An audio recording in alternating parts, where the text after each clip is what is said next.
안녕하세요. 함께 걷자 부자의 길의 곰프로입니다. 최근 광교 신도시의 대장아파트 광교 중흥 S클래스가 한 달 새에 9억 가까이 떨어졌다는 소식입니다.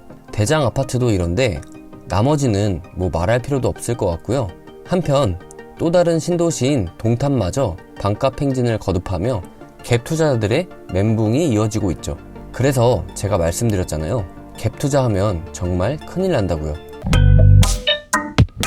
앞서 말씀드린 것처럼 최근 광교는 분양가의 40% 정도인 7억 가까이, 동탄은 무슨 할인 행사 마냥 반값으로 처참하게 떨어졌는데요. 송파나 강남도 떨어지는 판에 이미 예견된 수순입니다만 제 말 안 듣고 기어코 가즈아를 외쳤던 분들, 그분들 생각하면 너무나도 안타까운 심정인데요. 이렇게 된 마당에 아직도 갭 투자가 정당한 투자, 부자가 되는 지름길이라고 생각하시는 분 이젠 안 계시겠죠? 제가 항상 말씀드렸던 것처럼 갭 투자는 말만 투자일 뿐 투기의 또 다른 이름일 뿐입니다. 왜냐?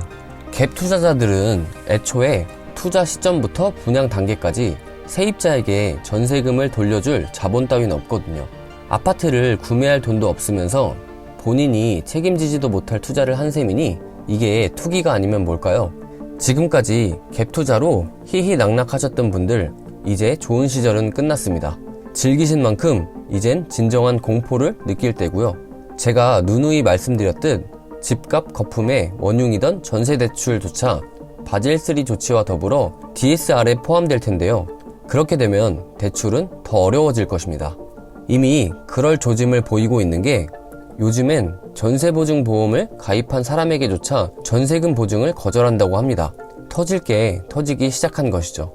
전세보증회사 입장에서도 어쩔 수 없는 것이 허그든 SGI든 보증액이 너무 과다하니 어떻게 도와줄 수 있는 방법이 없는 겁니다. 보증보험뿐 아니라 이제 앞으로 전세대출에 대한 보증 비율은 더 낮아질 일만 남았고, 소득 관계없이 무분별하게 빌려주던 전세대출의 시대는 이제 진짜 끝났다고 보셔야 하고요. 실제로도 서울 아파트 시장만 봐도 월세 비중이 40%를 넘었고 벌써 6개월 이상 월세 비율이 전세 비율을 추월하고 있는 상황이라고 합니다. 이미 수치가 증명해주고 있는 셈이죠. 아마 곧 전세 계약이 끝나는 분들은 이 소식에 엄청 불안하실 텐데요. 앞으로 월세난이 더 심각해질 테니 지금이라도 월세 들어갈 준비 단단히 하셔야 합니다. 미리 대비하시지 않으면 진짜 농담이 아니라 이 엄동설안에 길거리에 나앉으실 수도 있습니다. 이렇게 구체적으로 말씀드리니 생각보다 심각한 상황인 게 체감되시죠? 그럼에도 여전히 굳이 전세 살아야 한다고 고집부리는 분들이 계십니다. 솔직하고 단호하게 말씀드릴게요. 왜 대출 갚을 돈도 없으면서 3룸 아파트를 사시나요? 네, 그동안은 이런 게 가능했었죠. 무분별한 전세대출 덕분에 비싼 아파트에 들어가서 살 수 있었으니까요. 하지만 과연 감당하지도 못할 아파트에 감당하지도 못할 전세대출을 해서 산다? 저는 이게 과연 정상적인 상황인가 큰 의문이 듭니다. 돈이 많던 적던 간에 자기가 벌어들이는 수익과 자본 상황에 맞춰 삶을 꾸려나가는 것이 옳다고 생각합니다. 진짜 여러분께서 돈을 버시려고 한다면 굳이 아파트 거주에 목매실 필요가 없다고 말씀드리고 싶습니다. 자본 사정에 맞춰 깔쌈한 오피스텔에 들어가 사시는 걸 추천드립니다. 당연히 오피스텔 전세는 아파트에 비해 금액이 저렴할 테니 보증 범위에 들어갈 테고, 못해도 오피스텔 반전세를 사신다면 실거주 문제는 다 해결되죠. 제 지인에게 오피스텔 반전세로 전환해라 그랬더니 가족들 설득이 힘들다고 합니다.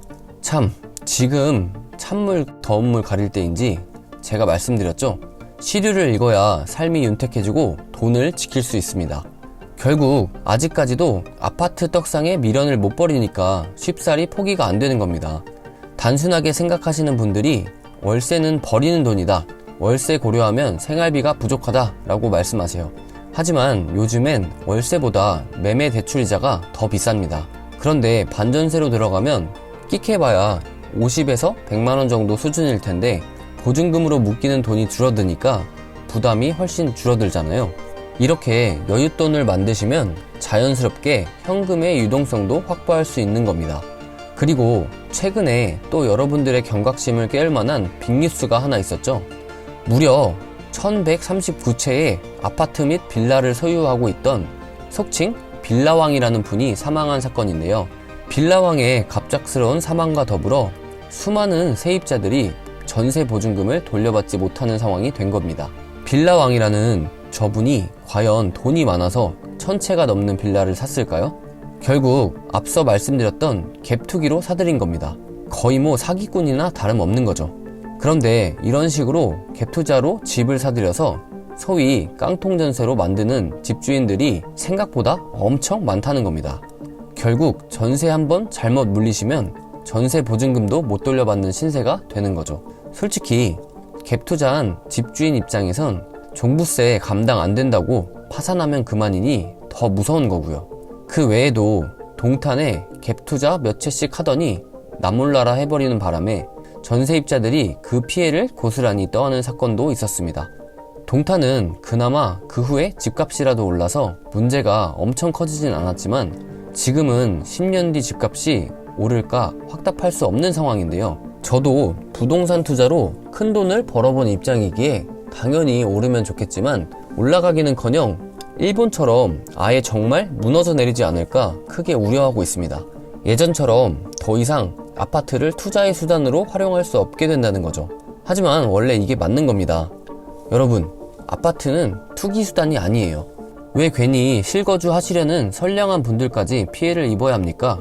그렇게 피해를 주면서 집값은 우상향할 거라며 희망회로나 돌리는 몇몇 전문가들, 이 사람들이야말로 나쁜 사람들 아닌가요? 간곡히 부탁드립니다. 논리가 없는 투자, 이젠 제발 멈춰주세요. 이미 지금 늦은 감이 있지만 내년 바젤3가 오기 전에 지금이라도 남은 자산을 지키셨으면 좋겠습니다. 이대로 가다간 은행, 아파트, 주식 모두 다 큰일 날 수 있습니다. 아, 본인은 고정금리라서 무조건 안전하다고요? 여러분, 고정금리라고 해서 금리가 아예 안 바뀌는 게 아닙니다. 세상에 그런 게 있으면 다 고정금리만 하겠죠. 제가 은행이라는 이익 집단은 절대 손해보는 장사 하지 않는다고 말씀드렸습니다. 결국 은행에 예대마진이라는 개념이 존재하는 한 세계은행 바젤3와 같은 강력한 조치, 연준의 자이언트 스텝과 같은 급격한 금리 인상이 오면 어쩔 수 없이 변경될 수 있는 것입니다. 실제로 금리와 관련된 은행 문서를 보시면 피치 못할 사정에 따라 변경될 수 있다 라고 명시되어 있습니다. 이 피치 못할 사정이 뭐겠습니까? 바로 바젤3 금리 인상인 거죠. 전 세계적인 금리 인상이 대대적으로 이루어지고 있는 이 상황에 한국도 덩달아 같이 올려야 하는데 은행은 여기에 예대마진까지 맞춰야 하니 선택지는 대출의 가산금리를 올리는 방법밖에 없습니다. 이런데도 난 5년 고정금리다 뭐다 자랑하시는 분들 보면 참 이렇게 금융을 모르는 분들이 많구나 싶습니다.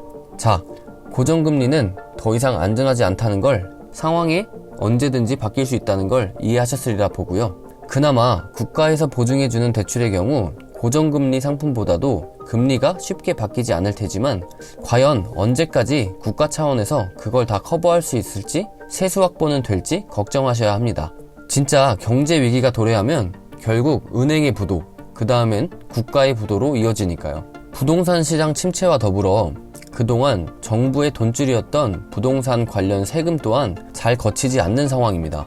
그런데 필요한 예산들은 곳곳에 산적해 있죠. 과연 언제까지 정부가 버틸 수 있을지 저는 잘 모르겠네요. 아무튼 제가 드리고 싶은 말씀은 은행이든 정부든 너무 믿지 말라는 겁니다.